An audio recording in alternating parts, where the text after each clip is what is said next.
Bonjour à toutes et à tous, j'espère que vous allez bien. Aujourd'hui j'ai une très grande nouvelle à vous annoncer. Et cette grande nouvelle c'est que je vous sors simplement une vidéo aujourd'hui. Et ben non, évidemment ce n'est pas ça la grande nouvelle, même si c'est vrai que c'est super cool que j'ai pu vous en sortir une. J'espère que ça vous fera plaisir, on va reparler des escargots géants d'Afrique. Ne serait-il pas inspiré? Son avant-dernière vidéo parlait déjà des escargots géants d'Afrique. Eh ben oui, mais c'est normal, mais simplement la grande nouvelle c'est que j'ai eu des pontes et des naissances d'escargots géants d'Afrique. On va en parler un petit peu sur la chaîne. Évidemment, oui, j'en ai fait une déjà de vidéo récemment sur les escargots, mais je tenais vraiment à vous partager un petit peu tout ça sur la chaîne, et c'est maintenant que les bébés ont éclos, ça fait déjà quelques jours. On se retrouve du coup juste après le jingle et on parle un petit peu des bébés, je vous montre tout ça, c'est parti.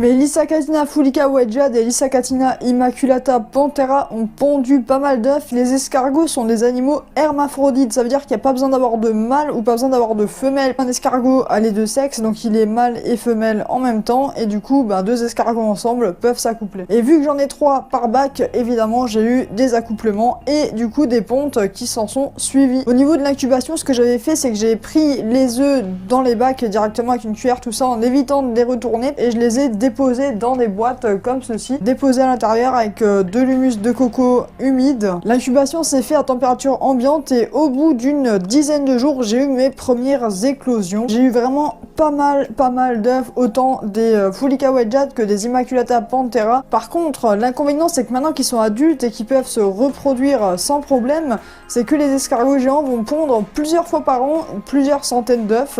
Donc ce qui fait que je risque d'être vraiment envahi si je laisse tous les œufs viables. Pour pallier à cela, ce que je dois faire régulièrement, c'est que je dois retourner l'humus de coco dans les bacs et vérifier s'il n'y a pas eu de nouvelles pontes pour détruire les œufs. Malheureusement, je ne peux pas tous les garder. Ils creusent un petit trou en fait dans l'humus de coco ou dans le substrat. Ils vont creuser un trou et pondre à l'intérieur tous leurs œufs qui va être légèrement recouvert d'humus. En temps normal, il y a plus de 90% de réussite. Ça veut dire que plus de 90% des œufs vont donner des bébés.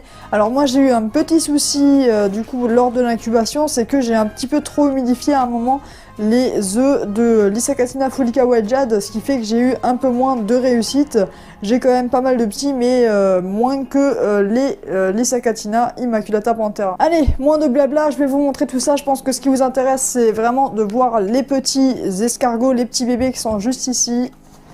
Hop, dans les boîtes juste ici. J'ai déjà fait le tri, retiré les œufs, tout ça, et mis du nouveau substrat pour mettre du coup les bébés qui sont arrivés à maturation. Je sais même pas si ça se dit arrive à maturation. Je vais commencer par vous montrer un petit peu les bébés l'Issacatina fulica wedged qui sont quand même relativement plus petits que les immaculata panthera. Et là je vais vous montrer du coup les bébés wedged qui sont magnifiques honnêtement. Donc comme je vous ai dit, de l'humus de coco au fond, j'ai même mis de la carotte pour qu'ils puissent déjà s'alimenter, parce que oui, dès la naissance ils vont commencer à grignoter tout ça. Je leur avais mis aussi de la poudre helvète, donc de la Vianthera, c'est de la poudre qui est fait à base du coup de coquilles de mollusques et plein de choses broyées. Allez, regardez un petit peu tout ça, regardez un peu ces magnifiques escargots un petit peu. Donc là vous les voyez pas trop bien parce qu'ils se sont enterrés dans le substrat, mais on peut voir qu'il y en a plusieurs par ici enterrés. Je vais essayer de vous en sortir un pour vous le montrer d'un petit peu plus près, donc on va le déterrer tranquillement. Il faut savoir qu'à cet âge-là, leur coquille est vraiment très fragile, il faut vraiment faire attention de ne pas leur casser la coquille. Hop, voilà, comme ça vous pouvez le voir, je sais pas si vous allez bien voir, je vais vous faire un petit zoom. Voilà, c'est parfait comme ça. Donc là vous pouvez voir un bébé l'Issacatina fulica wedged. On va évidemment le remettre dans sa boîte et le laisser grandir tranquillement. Hop, voilà. Et vous pouvez voir qu'il y en a vraiment pas mal, donc j'en ai plusieurs qui se sont enterrés juste ici, on en voit.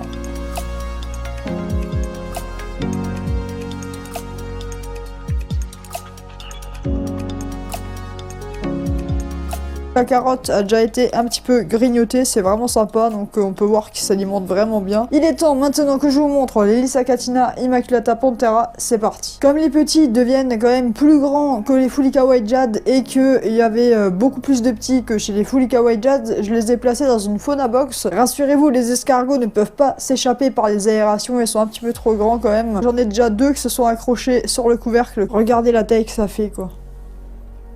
Et vous avez une chance incroyable, parce que là en plus il est en train de sortir tranquillement de sa coquille, vous allez pouvoir observer un petit peu son corps. Regardez-moi ça.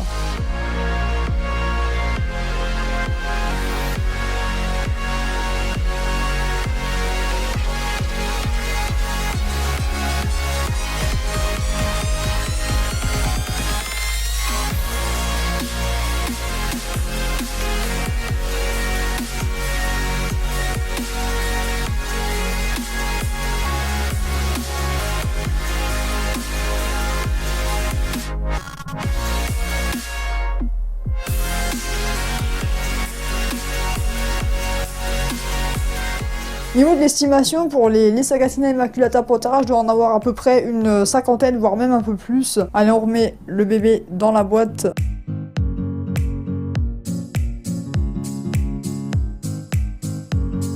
Évidemment, je leur mets aussi la poudre helvète, donc eux ils en raffolent, c'est un truc de fou. Et vous pouvez même voir que sur le capuchon, il y en a un qui s'est accroché dessus pour en manger, c'est un truc de dingue.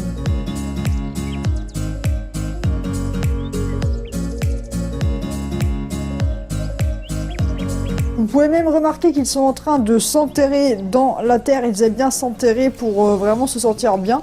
Donc là, si on regarde bien la caméra, on peut voir qu'il y en a pas mal sous la terre.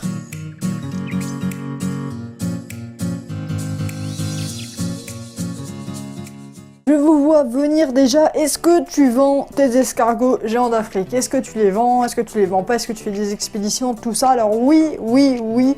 Mais je vais d'abord attendre que la période hivernale soit passée, que les grosses gelées soient passées également, parce que ça peut être très dangereux pour eux, surtout s'ils sont juvéniles. Ils seront disponibles à la vente par 3 minimum, parce qu'il faut savoir que les escargots sont des animaux grégaires qui ont besoin de vivre en groupe, donc il faut au moins qu'ils soient 2. Et pour pas que le prix de l'expédition soit plus cher que le prix des escargots, bah je vous en vends par 3 minimum, tout simplement. Par contre, avant de vouloir en prendre, il faudra justifier un minimum d'avoir de quoi les accueillir, parce que je ne pense pas en envoyer à des personnes qui n'ont aucune connaissance ou qui n'ont rien pour les accueillir, ça va de soi. Ce que je vous propose maintenant, c'est qu'on passe de l'autre côté chez les adultes qui sont bien plus grands cette fois-ci pour les repeser et voir un petit peu l'évolution qu'il y a eu depuis. On va commencer par peser les Immaculata Panthera, on va ouvrir le bac et on va peser le premier gros loulou. Donc là, comme vous pouvez voir, ça atteint vraiment une taille énorme adulte. Donc les Lissacatina Immaculata Panthera sont plus grands que les White Jade une fois adultes. Il est vraiment magnifique celui-là. C'est un truc de fou. On commence par allumer hop, la petite balance, histoire de faire la tare aussi avec le petit support que j'ai mis dessus pour justement éviter de salir la balance. Ce serait cool. Et on pose le premier loup. Le premier pèse 120 grammes. On va passer au deuxième. Donc 120 grammes, donc toujours aussi magnifique évidemment, en pleine forme. Le deuxième pèse 109 grammes. Et voici le troisième. Et ben non, celui-là fait 90 grammes, donc c'est le plus léger des trois. Je me souviens plus des chiffres exacts de l'ancienne pesée, donc on pourra pas vraiment faire de comparatif. Mais n'empêche que quand je ferai le montage, j'irai voir un petit peu ce que ça donne. N'hésitez pas vous aussi à aller voir l'ancienne vidéo où j'avais pesé mes escargots.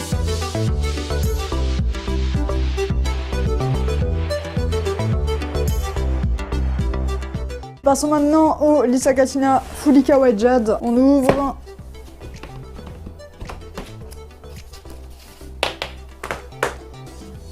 Bon là, ils sont quand même vachement plus petits que les Immaculata. On peut voir que la taille, c'est pas du tout la même.